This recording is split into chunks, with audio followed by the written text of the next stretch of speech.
Today I'm going to talk about the film WALL-E, which came out in 2008. It was directed by Andrew Stanton and is mostly in English, although there is very little dialogue, especially in the beginning.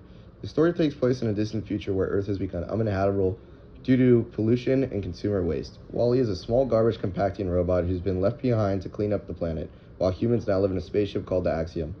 He eventually finds a small plant, a sign of new life, and meets another robot named Eve. The film follows their relationship and their journey to help humanity return to Earth and rebuild.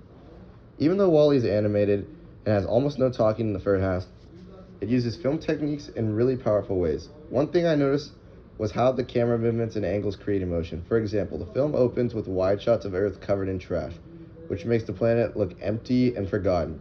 In contrast, there are close-ups of WALL-E's eyes, which are actually made of binocular lenses, and they show a surprising amount of emotion. These shots help us connect with WALL-E and feel his loneliness. Another technique is the use of design. On Earth, everything is dusty, dark, and piled with junk, which visually shows the consequences of consumerism. But the spaceship, the Axiom, is the total opposite. It's sleek, bright, and sterile, almost like a shopping mall in space. The contrast says a lot without needing words.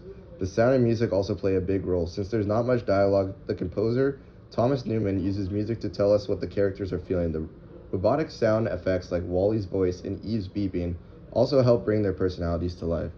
The film uses a few important motifs. One of the main ones is the plant, which represents hope, rebirth, and the possibility of saving Earth.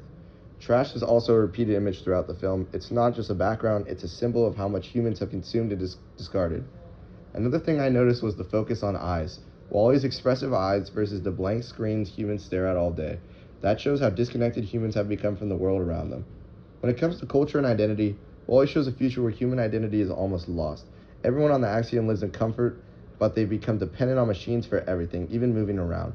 They all look and act the same, and they're constantly distracted by screens. It's a commentary on consumer culture and how technology can make us lose touch with our own humanity. There aren't traditional conversations around race or gender in the film, but there is definitely a class dynamic. The humans are passive consumers, while the robots are the ones doing all the work, almost like laborers. Finally, I think the film really connects to the theme we've been discussing in class, especially around culture, community, and power. It critiques modern culture by showing what happens when we let consumerism and convenience take over. The loss of community is clear. The humans barely talk to each other until WALL-E shows up and shakes things up. And the power dynamic is interesting too. The ship's autopilot, Otto, tries to control everything, and the humans have to fight to regain control over their own lives. So WALL-E might look like a simple animated film, but actually says a lot about the world we live in today, and what might happen if we don't take responsibility for our planet and each other.